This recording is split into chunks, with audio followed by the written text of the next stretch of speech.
This is a post from Leonardo DiCaprio. He says, we stand with Michelle Obama, and when we all vote in the fight for equal access to our democracy and an end to voter suppression. And then there's a list of all these celebrities, half of whom I don't know, but it's like a weird mix, like Shaq and Faith Hill are in the, it's weird. So let's talk about SB 202. All right, so this is the Georgia voter reform bill. I make it a practice of not ever playing anything from MSNBC, but it's worth playing this Joy Reid clip because this is a very concise example of how Georgia's voting reform law is being characterized by the left. And what Joy Reid and the left is doing here is sending a warning to any other state that has the gall, the audacity to reform their voting process. This is the treatment that you'll be getting as well. Here it is. Let's just be clear for everybody who's watching this right now.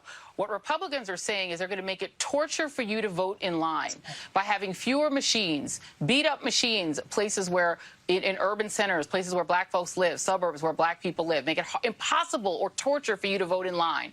And then they're going to make it impossible for you to vote by mail. They're going to lock off every way that you can vote. And then even if you survive all of those restrictions and you finally get your vote in, then they're going to say, ways out. We're just not going to count what you did because we don't like who you voted for, so we're just going to give it to the other guy. This is the end of democracy in America. This is the beginning of the South Africa strategy. This is minority rule. This is saying we will rule over the objections of the majority of the American people. This is the most serious thing that we've seen happen since the January 6th siege. It's another kind of siege. It is absolutely bizarre, and it is, I won't say it's un-American. It's probably kind of in a way. It's old school American. It's Jim Crow American. All right, so watch the propaganda. So torture was used twice, lock off, if you survive, end of democracy, South Africa strategy, it's a siege. All right, it's torture, torture. They're gonna torture you when you go vote. Maybe you've heard this line that they're gonna make it illegal, this bill in Georgia makes it illegal to drink water while you're waiting in line. This is from The Hill. Georgia law makes it a crime to give food or water to people waiting to vote. Joe Biden the other day called it sick. He said this law is sick. He said it's pernicious. He said it's an atrocity. You can't provide water to people standing in line, waiting to vote. That's the president of the United States saying that. Okay, so you wanna know what it really does? The reason I wanna share this story is because you're like, well, I'm not in Georgia, Slater, what do I care? Well, first of all, Georgia's a swing state, so it's pretty important that they reform their bills. Their voting process, but just how the media can just lie straight to your face. I guess you shouldn't be surprised. So they say you can't drink water while online, right? No one can give you water, you can't drink water. Okay.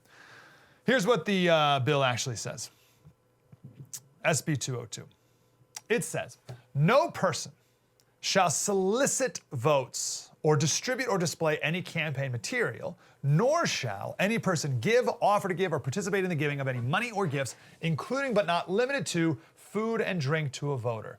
This code, just to be clear, this code shall not be construed to prohibit a poll officer from making available self-service water from an unattended receptacle to a voter waiting in line. That's what the law actually says, Leonardo DiCaprio. So here's the truth. Here's how this works. You can still bring your own water. Crazy idea, right? They have these things. There's like, they're like, what would you call it? Maybe like a sort of like a bottle. Sort of like a bottle, like a top on it, you put some water in it. Like a bottled water. Write that down. Make some big money on that. Bottled water. You walk around with a bottle of water. You can still order food. Well, like you can order it. You call up Domino's or DoorDash and they'll come by, they'll deliver food for you in line if you want. If there's an entrepreneurial chap who's selling hot dogs, right? He's got his food cart and he's selling hot dogs, no problemo there, that's great. If you feel compelled to donate food to people who are waiting in line, you know, while they're being tortured, you can do that too. You just first have to give it to a poll worker so that they can put it out for everybody for general use. Okay, that's all allowed in this law. So what does the law try to prevent? It tries to prevent someone from wearing a MAGA hat handing out Trump water. Or Biden supporters setting up a booth saying, hey everyone, free pizza, vote for Biden. while you're waiting in line. That's called electioneering. And it's been illegal forever. That's actually not true. It hasn't been illegal forever. The reason it is illegal is because back in the day, they used to hand out alcohol. They used to give out booze. So vote for our guy, here's some whiskey. And they said, oh, you can't do that anymore. So they started writing electioneering laws. This is very normal. Wow, that was deep and insightful. I want more of that. Like, subscribe, get more.